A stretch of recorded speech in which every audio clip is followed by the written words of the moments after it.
Bismillahirrahmanirrahim. Assalamualaikum warahmatullahi wabarakatuh.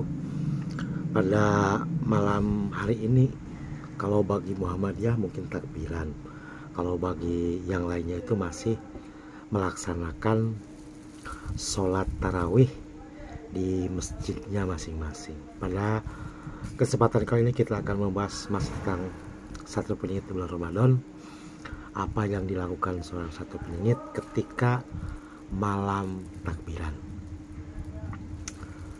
Banyak yang tidak mengetahui sesungguhnya manfaat daripada mempelajari atau menguasai ilmu kebatinan atau ilmu apapun yang berhubungan dengan kebatinan yang bersifatnya yaitu kebaikan, sesungguhnya sangat bermanfaat. Salah satu manfaatnya adalah untuk proses pengobatan misalnya, yang kedua untuk proses kesehatan, dan yang ketiga berhati-hati dalam mencapai sebuah cita-cita atau kehidupannya. Itu sesungguhnya manfaat daripada mempelajari hal-hal yang bersifat dengan metafisika. Akan kita singgung tentang penentuan awal Ramadan dan kemudian penentuan Idul Fitri di luar perhitungan, kemudian di luar hilal, di luar istiharoh. Bagi seorang metafisika itu sangat mudah sesungguhnya. Kalau sudah biasa berbicara dengan bangsa jin, bangsa din, bangsa tin, bangsa korin, sesungguhnya dengan mudah dapat menentukan bahwa besok adalah awal bulan Ramadan dan besok adalah Idul Fitri. Itu sangat mudah. Kita patokannya kepada kepada Al-Quran, bahwa ketika di bulan Ramadan yang namanya bangsa jin itu kan dirantai, artinya tidak bisa berkeliar sembarangan. Memang ketika awal bulan Ramadan, besoknya Ramadan, malamnya jam 12 malam, saya mencoba komunikasi dengan alam jin, itu tidak ada satupun yang menjawab. Teman-teman yang biasanya berkomunikasi dengan saya, atau saya diundangnya ke alam mereka, atau mereka diundang ke rumah, itu tidak bisa berkomunikasi. Jawabannya itu kosong. Dan memang sebelum jatuhnya awal Ramadan, beliau sudah menyampaikan bahwa besok, katanya, saya tidak bisa komunikasi dengan manusia. Saya tanya kenapa? Karena besok adalah Ramadan. Mudah sesungguhnya. Bagi orang-orang yang memiliki kemampuan seperti itu, dengan sangat mudah untuk menentukan besok Ramadan, satu Ramadan atau besok belum. Jadi hilangnya itu tidak bisa berkomunikasi itu jam 12 malam. Jam 12 malam 01 detik itu sudah nggak bisa berkomunikasi. Tapi sebelumnya, sebelum hilang itu, mereka itu pamitan dulu. Artinya bahwa tidak bisa berkomunikasi, tidak bisa berkeliaran lagi selama 1 bulan penuh. Itu untuk penentuan awal Ramadan di luar metode hilal, hisab, kemudian juga istiharoh. Itu karena memang kosong, tidak ada. Makanya tidak heran saudaraku kalau saudaraku punya keluarga atau teman atau pernah ke dukun, itu kalau bulan Ramadan tuh libur. Kenapa libur, saya tanya? Karena tidak bisa dipanggil, tidak bisa komunikasi, kosong. Itu penentuan awal Ramadan. Dari sisi yang lain, dari sisi metafisika, sesungguhnya mudah. Kalau misalnya hilal udah terlihat, kemudian hisab perhitungannya awal Ramadan besok, kemudian istiharoh sebelumnya juga besok, misalnya hari kemarin tuh hari Kamis misalnya, itu pas Rebo malam Kamis jam 12 lebih 1 menit, itu tidak bisa komunikasi dengan alam jin.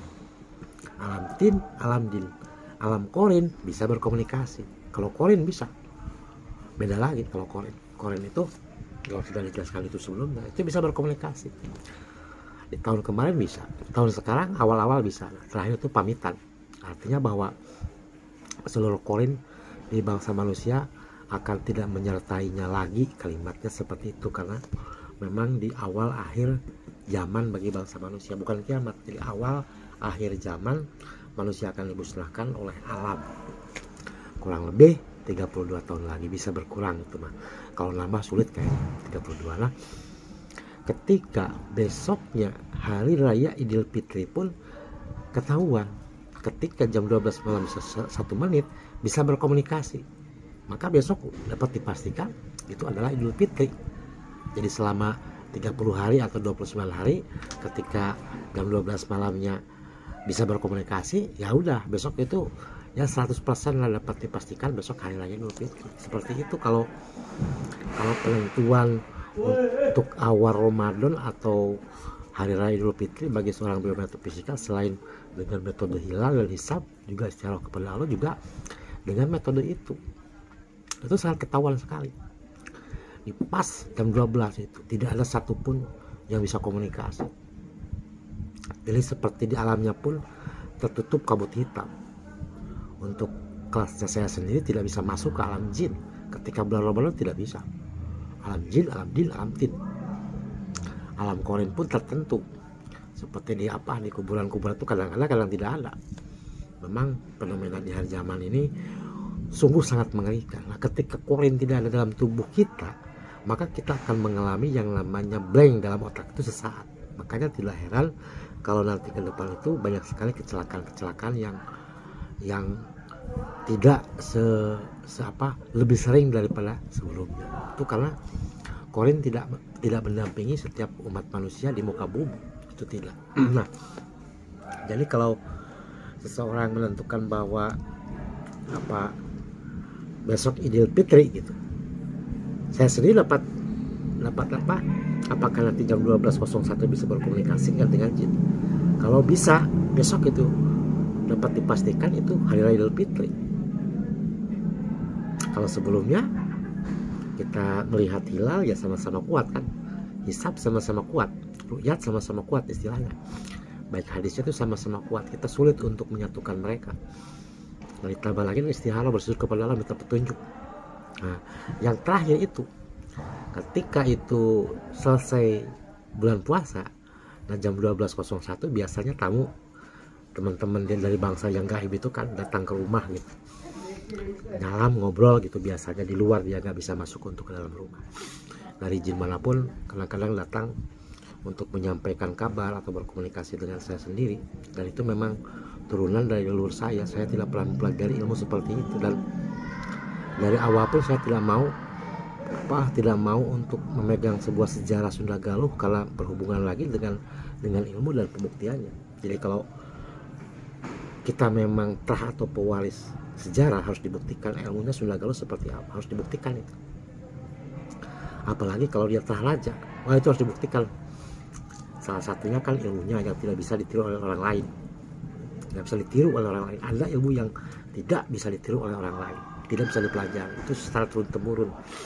Itu yang membedakan. Kalau tanda-tanda keturunan kerajaan Sunda Galuh atau Prabu Siliwangi kan ada yang bilang tai lalatnya gitu kan, macam-macam, kukunya bercahaya, macam-macam itu kan. Tapi ketika ditanya di mana makam-makam raja Sunda Galuh, gak bisa ngejawab. Di mana letak kerajaannya, gak bisa ngejawab. Di mana pelabuhan Sunda Galuh, gak bisa ngejawab. Aneh kan? Yang namanya pewaris raja harus tahu di mana makam-makamnya. Karena yang namanya Prabu Siliwangi sendiri itu tidak menghilang.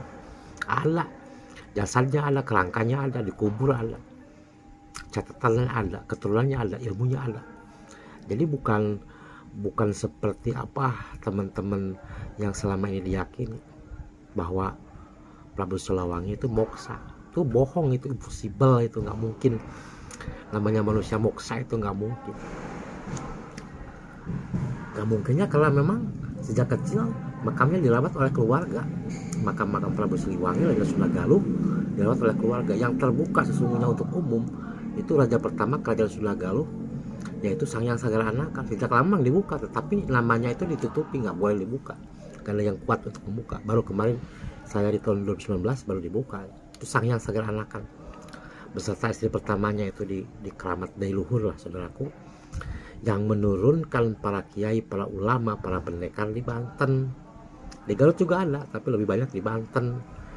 Itu menurunkan salah satunya keluarga saya yang Caringin, Nini Sati, itu bagus, itu masih keluarga saya.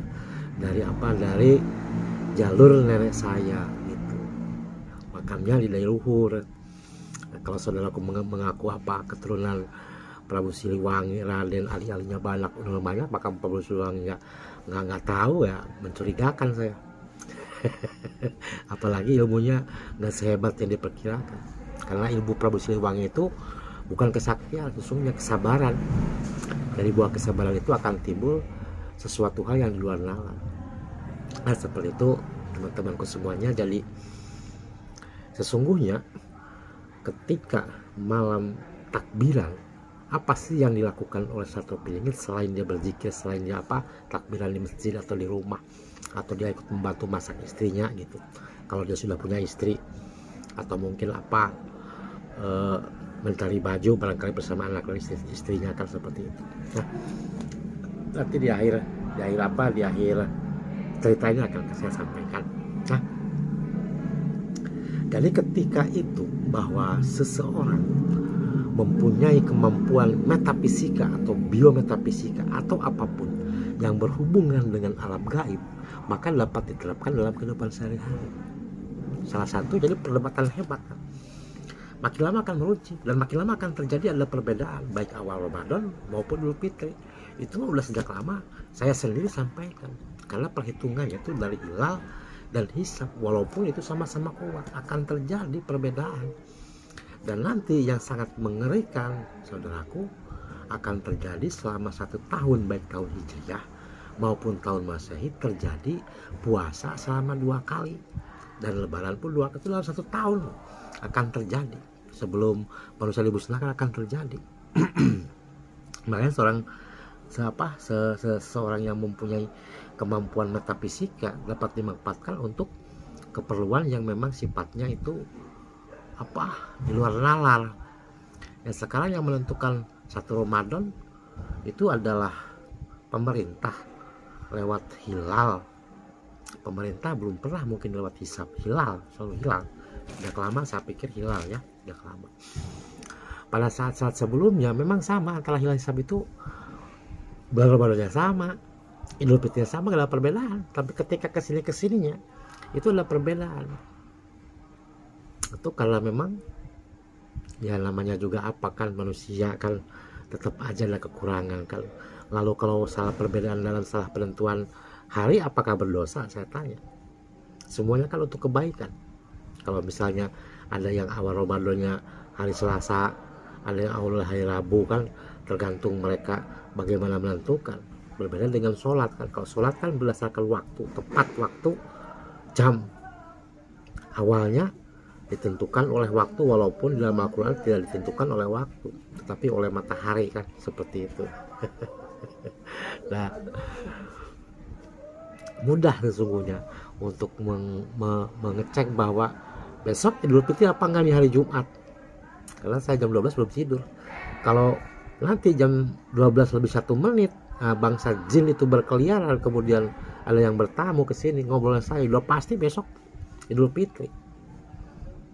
Karena kalau setelah bulan Ramadan beliau menyampaikan, teman-teman menyampaikan, baik bangsa jin, bangsa din, bangsa tin itu kami tidak bisa keluar, seperti terikat dalam lingkungan itu, tidak bisa keluar sama sekali, seperti kemampuannya itu hilang. Jadi betul kayak di rantai apa yang disampaikan oleh Al-Quran, betul, karena itulah manfaatnya ketika kita bisa mempelajari ilmu seperti itu. Kita meyakini Al-Quran itu bukan hanya berdasarkan orang lain meneliti, kita pun dapat meneliti Al-Quran itu maha benar, sangat benar. Jadi tidak meragukan lagi gitu loh, karena kita oh iya seperti itu. Dalam Al-Quran dijelaskan kan selama bulan Ramadan yang namanya jin itu kan dirantai, diikat. Kalimatnya kan seperti itu, tidak bisa mengganggu manusia. Ada teman saya bertanya, Kang, katanya kalau bangsa jin dirantai, bangsa setan dirantai, kenapa katanya ada orang yang nggak berpuasa, yang nggak sholat? Ya itu kan versinya sama sampean. Kalau saya sih jin itu yang diikat itu jin, dintin. Kalau setan enggak, Dajjal enggak diikat. Makanya ada dalam pemikiran seorang itu untuk tidak berpuasa, tidak sholat selama bulan Ramadan. Kalau pendapat saya ya seperti itu, karena yang namanya setan dan Dajjal tidak berbentuk. Dia seperti gelombang elektromagnetik masuk ke dalam otak dan udah ada dalam pikiran manusia itu, ya itulah setan, gelombang elektromagnetik. Dia tidak berbentuk. Jadi lebih halus daripada jin dan tin. Sulit untuk mendeteksi pun sulit, saya nggak sanggup mendeteksi. Dan jelas kan di tubuh kita kan banyak setan, kan banyak Dajjal. Tergantung bagaimana nanti kita menyikapinya kan.